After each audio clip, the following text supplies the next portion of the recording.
Okay, Nines, this is just a quick video on kind of what I'm expecting you for this art project that we're setting up. So this is the requirements. It'll also be in D2L. So what I'm looking for is 6 circles, various sizes. Please don't make them any of them the same. 5 of the circle laws that are clearly identifiable. 4 right triangles within the circles. They shouldn't be separate. And 3 squares or cubes.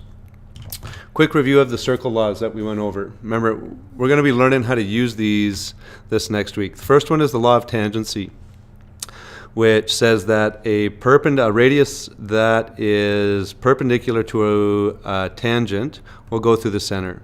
So this is the 90 degrees at the point of tangency.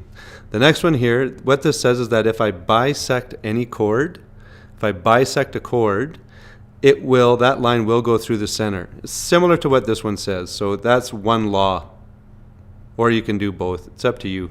This one here is the measurement of the central angle subtended by the arc. That's just that space underneath is double what the inscribed is.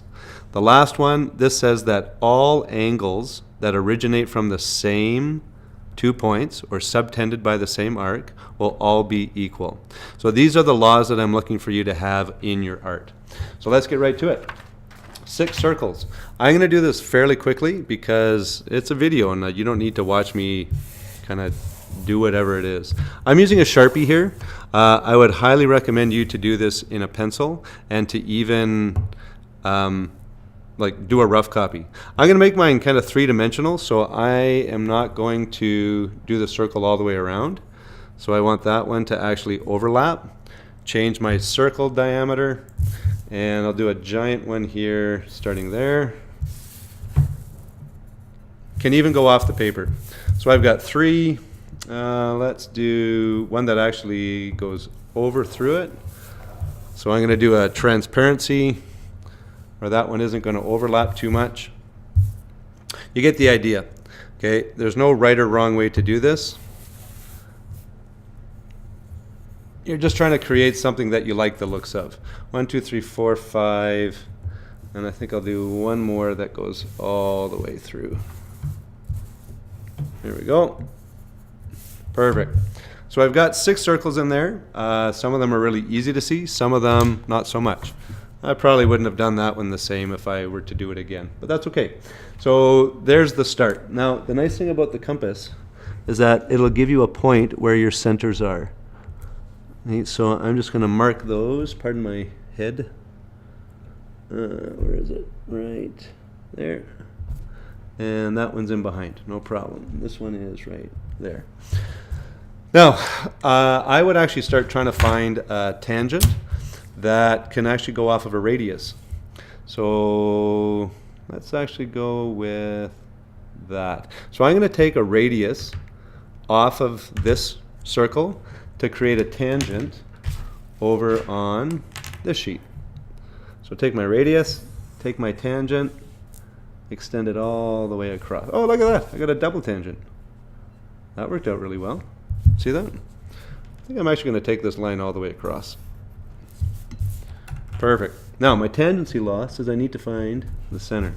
So let's do it on this one. It'll be easier. So I take a perpendicular to that. There's my first tangency law. That one's already done. Next, subtended arc. Pick a circle. Which one's going to look good on? I'm going to use this one. So I'm going to actually use this point and this point. I'm going to draw on my central angle, which is the one that goes to the center. Using the same points. I always like to draw it like the Star Trek symbol, because it's cool. Like so. There we go. I could put the double and the single to show that it's twice as much. Anyway, you get the idea. Right, now, how do we make triangles? This is the fun part. Now, you can do different colors like I am. You can do it all in pencil and then color it. Whenever I have a 90-degree angle, just make a triangle off of it. Boom. I can even make 2 of my triangles off the same one. Right, so 90, that's got to be 90 as well. The next law is the chord law. I really like this law. Let's do it off this big one here. So I draw a chord. If you want to make it easier for yourself, make it a length that's easy to bisect. So I made this one 6. I'm going to make my bisector at 3. Keep the math easy. Now, where is that center? I'm going to say it's about there. I could be off. You're going to take the time to make sure it's not. 9-degree angle. There's my bisected chord that goes to the center. Triangle. See, I have two 90-degree angles again. Let's make some triangles. I recommend you put them right to the edge of the circle. Or if you brought this all the way down, we can also do it this way. Boom. So now I've got all kinds of 90-degree triangles. I've got my circles. You can see I've got this one kind of overlap here. Play around with it. See if you can make it three-dimensional. Here's an example of the grade 7 one. You can see up here, if I shaded this whole circle in,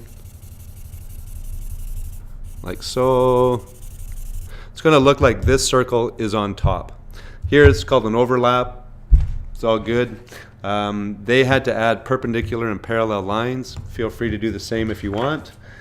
That's pretty much it, guys. If you can color it and make it look kind of spectacular, you'll get more enjoyment out of the work we're going to do next week.